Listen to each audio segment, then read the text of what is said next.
దేవుని పరిశుద్ధమైన నామానికి మహిమ కలుగును గాక. రూతు గ్రంథాన్ని ధ్యానిస్తుంటే పరిశుద్ధాత్మ దేవుడు మాట్లాడుతున్నటువంటి విషయాలు,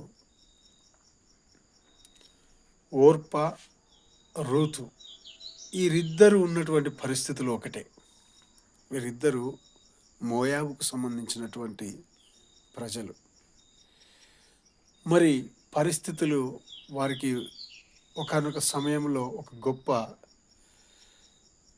వారి జీవితంలో వారు త్రోసివేయబడినటువంటి జనాంగం దేవుని దృష్టిలో. అయినప్పటికీ ఇశ్రాయేలుకు సంబంధించినటువంటి ఒక కుటుంబానికి వారు ఇద్దరు కోడలుగా అయ్యారు. కానీ ఇప్పుడున్న పరిస్థితులు వారి జీవితాల్లో చూస్తే ఓర్ప, రూతు ఇద్దరు కూడా ఒకే పరిస్థితుల గుండా క్లిష్టమైనటువంటి సందర్భంలో వెళుతూ ఉన్నారు. వారి పరిస్థితులన్నీ కూడా వారికి చాలా దుఃఖకరమైనటువంటి జీవితం గుండా నడిపిస్తూ ఉన్నాయి. వారిద్దరూ ఒకే కుటుంబానికి కోడలుగా ఉన్నారు, ఒకే అధికారం కింద ఉన్నారు, ఒకే పరిస్థితుల గుండా నడుస్తూ ఉన్నారు. అయితే ఇద్దరి ముందు కూడా ఈ క్లిష్టమైనటువంటి పరిస్థితుల్లో నుంచి బయటికి వచ్చి తిరిగి వారి ఆ పాత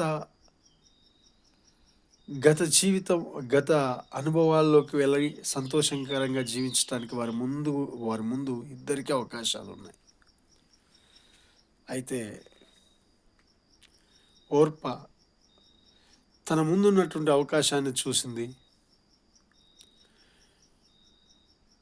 ఇక ఈ క్లిష్టమైనటువంటి పరిస్థితుల్లో నుంచి నేను వెళ్ళి మళ్ళీ తిరిగి నేను ఒక నూతనమైనటువంటి సంతోషకరమైనటువంటి జీవితాన్ని కట్టుకోవాలనేటువంటి ఆలోచన కలిగి తను మళ్ళీ ఆ మోయాబు ప్రజలతో కూడా కలిసిపోయింది. అయితే రూతు విషయానికి వస్తే తన పరిస్థితులు క్లిష్టంగా ఉన్నప్పటికీ తన ముందు సంతోషకరంగా జీవించడానికి అవకాశం ఉన్నప్పటికీ రూతు వాటి జోలికి పోలేదు. కానీ ఇలాంటి క్లిష్టమైనటువంటి పరిస్థితుల్లో కూడా నా జీవితం నా అత్తగారికి చాలా ఉపయోగకరంగా ఉండాలి, తన వృద్ధాప్యంలో ఉన్నటువంటి తన అత్తగారి గురించి ఆలోచన కలిగి, ఆమె గురించి తన అత్తగారి గురించి కేర్ తీసుకోవాలన్నటువంటి ఆలోచన కలిగి తన ముందున్నటువంటి సంతోషకరమైనటువంటి జీవితాన్ని వదిలివేసి అత్తగారితో నేను నీతో కూడా జీవించడానికి నేను ఇష్టపడి ఉన్నానని చెప్తోంది. ప్రియమైనటువంటి దేవుని బిడ్డలారా, బహుశా ఆ పరిస్థితులు క్లిష్టంగా ఉండి ఉన్నప్పుడు మనం జీవితంలో ముందు ఒక సంతోషకరమైనటువంటి మార్గం కనిపించినప్పుడు ఇది దేవుడు చూపిస్తున్నాడేమో అనుకొని ఆ మార్గంలోకి వెళ్ళిపోయి మనం ఏం చేయాలో కూడా ఆలోచించినటువంటి పరిస్థితులలో నిర్ణయాలు తీసుకుంటున్నామేమో.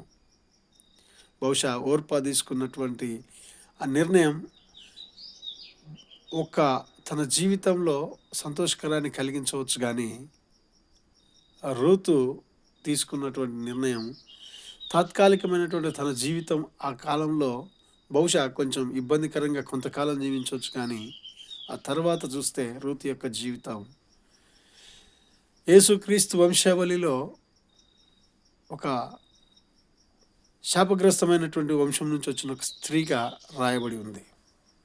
ఆమె శాపగ్రస్తమైనటువంటి జనంలో నుండి వచ్చి ఆశీర్వాదకరమైనటువంటి దేవుని యొక్క వంశావళిలో రూతు యొక్క పేరు రాయబడి ఉంది.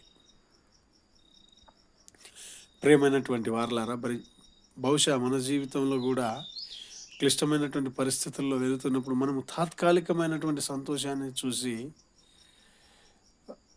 దేవుడిచ్చేటువంటి శాశ్వత కాలమైనటువంటి ఆనందము, శాశ్వత కాలమైనటువంటి ప్రతిష్టలు పోగొట్టుకొని తాత్కాలికమైన వాటి వెంట వెలుచున్నామేమో.